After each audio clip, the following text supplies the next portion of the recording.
You just have to look around to see that technology is everywhere. You just can't get away from it, whether you're in the library, on the bus, at home, or even in a lecture. We're starting to live more and more of our lives online. It's usually a couple of hours, 3 to 5 hours or so. 8 hours or more. 7, 8 hours. I think about 2 hours. Okay. 5 hours, I think.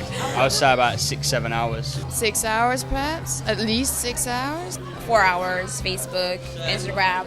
So if you say 4, we're talking 8, right? Yeah, something like that, yeah. How much time don't you spend online? When I'm asleep.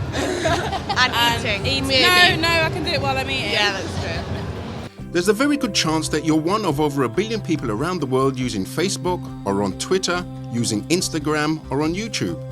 It's second nature to share photos, stories, videos and information online with friends and others, and maybe anyone else who might be looking.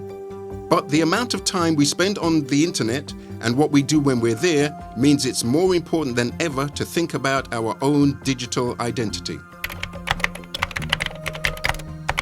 Well, anybody can look at my Twitter, my Facebook, anything. So there's elements of your life that you can't cover up, or you can cover up but you choose not to. If you read through someone's Twitter account and they're constantly on there, you can pretty much know what kind of life they have because you're constantly posting stuff. You don't realise how much of your personal life you're putting on like social networks and stuff. So I think that's the danger of it. Like if you tell so much about your life, then people can find out so much about you without like you even realising really. You know, you do worry. My mum always tells me you've got to be careful what you put online because if you go for a job, the chances are, you know, wherever you're applying for the job might Google you, and if it's something that's not very appropriate, you know, the chances are you're not going to get that job. So you've got to be really careful what you put and what you don't put online. Obviously Facebook, a few footballing achievements. Okay. That's about it. YouTube videos. Well, I've got a couple of YouTube videos, Okay. but Nothing that you wouldn't want people to see? I mean, there's certain photos and that I wouldn't want people to see, but you know, it doesn't really bother me in that way. Yeah. So you don't pay much attention to privacy settings on Facebook and stuff? Or? No, not really. Not really.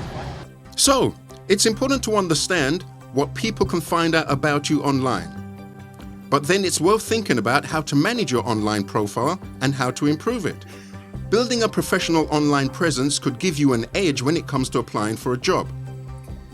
Think about it. When you apply for a job, you think carefully about what to say in your application and how to present your CV. Before an interview, you probably think about what to wear and how to present yourself. Why should it be any different online?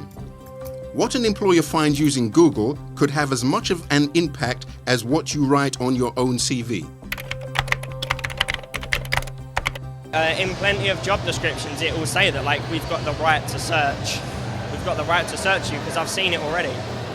Whether it's right or not, no, I don't necessarily think so. I think there's a lot you can learn from a person in person, but there's a very strong perception that you can pick up from like an online presence, from what they might tweet, from what they might say on Facebook, which doesn't always get sort of a true depiction of how the person is. So I wouldn't say it's right, but it happens. It does happen. Plenty of people get in trouble for it. Like if I went for a job interview and they were, I don't think that's right, to be honest. No, because I mean, like I can understand why they do it because they want to see what you're like at home, but like that might be completely different to how you act when you're at work.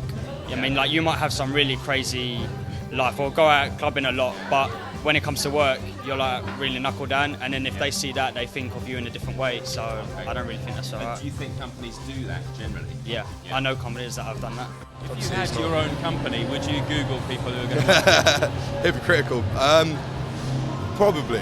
It depends on obviously their character. Yeah. If I think that if they're an alright person, like obviously. So you Google them after you met them? Yeah. I wouldn't Google them straight away. Yeah, okay. Obviously, if they seem a bit shady, then I think that's when Googling needs to be involved. Yeah. Not as much as I should, but I do, yeah. Okay. Do any of you guys use LinkedIn? No.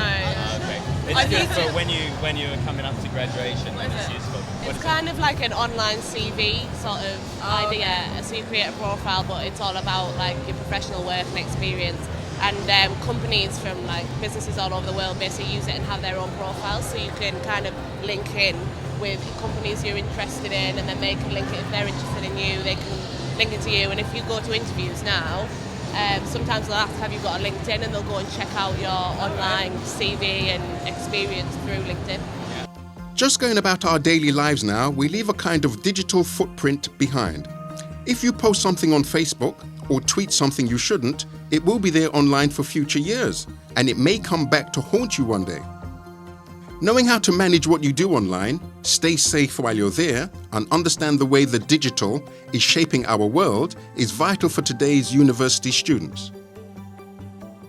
The purpose of the Your Digital Identity section is to give you tips and advice on how to control what people can see about you online, keep safe using social media and any other online service, and to create a positive digital profile. We've spoken to students here at London Met, trawled through the internet to find resources, and produced our own to help you take care of your own digital profile. It's time to take control of your online identity. Visit each section below to find out more.